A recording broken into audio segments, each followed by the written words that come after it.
Kita kupas tuntas esensi kegiatan tahlilan 7 hari setelah kematian. Hai guys, kalian pasti udah familiar ya sama yang namanya tahlilan 7 hari pasca kematian seseorang. Setelah itu akan ada lagi tahlilan 40 hari, 100 hari, 1000 hari pasca kematian. Hal ini kadang menuai pro dan kontra di masyarakat guys. Ada yang setuju, ada yang enggak. Nah, hal ini relate sama thread Kak Devan di Quora. Tanpa panjang lebar, yuk kita bahas bareng apa bagian dari budaya masyarakat Indonesia yang tidak kamu sukai. Yes, tahlilan 7 hari pasca kematian. Saya sering melihat ironi ini. Di saat keluarga butuh waktu untuk memulihkan diri dari kesedihan, mereka malah harus sibuk mengurus jamuan untuk para tamu. Coba bayangkan, baru saja kehilangan orang tersayang, belum sempat mengikhlaskan, harus mikirin masak apa buat besok. Belum lagi soal biaya. Dalam seminggu itu, berapa banyak uang yang harus dikeluarkan untuk menjamu puluhan bahkan ratusan orang. Yang bikin saya makin prihatin, kadang ada tetangga yang malah ngomongin menu sajiannya. Masa cuma ada ini? Atau kemarin di rumah si A menunya lebih bagus? Loh, ini acara duka cita atau festival kuliner? Julid banget ya tetangganya.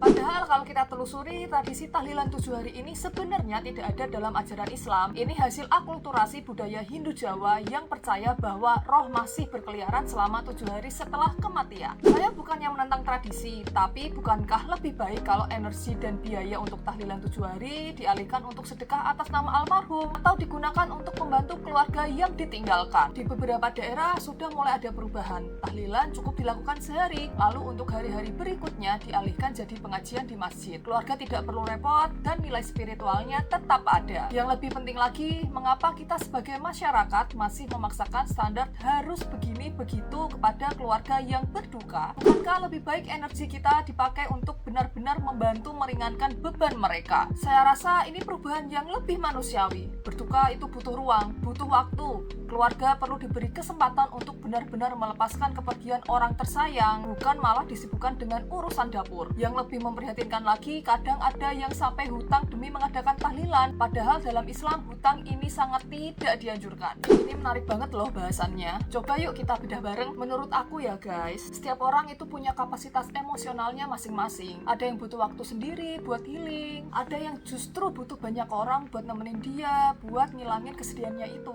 Itu aku rasa relatif ya. Jadi nggak bisa nyamain emosi orang yang satu dengan orang yang lain. Jadi di sini akan terlahir dua perspektif guys. Perspektif pertama, tahlilan 7 harian itu sangat mengganggu orang yang baru saja kehilangan anggota keluarganya guys. Orang yang lagi berduka, pengennya healing sendiri dulu, malah direpotkan dengan kegiatan tahlilan ini. Ngurusin makanan, beberes rumah, wah itu capek banget tuh. Belum lagi kalau nggak ada biaya, nggak ada tabungan buat ngadain tahlilan. Bayangin guys, ya kalau orangnya itu berkecukupan lebih-lebih, coba kalau terjadi sama orang yang nggak mampu. Padahal tahlilan itu kan butuh biaya yang sangat besar. Tapi guys, aku juga pernah lihat di artikel ada RT di kampung gitu yang bener-bener sigap. Jadi buat orang yang kehilangan, ditinggal anggota keluarganya, itu tuh RT membantu banget. Mulai dari tetangga-tetangga yang ngasih makanan, dibantuin buat urus dan bebersih rumah, pihak RT yang udah menyediakan dana buat penyewaan tenda, dan lain sebagainya. Jadi keluarga yang ditinggalkan itu ya udah cukup sedih ditinggal kehilangan, enggak yang pusing mikirin biaya ini dari mana.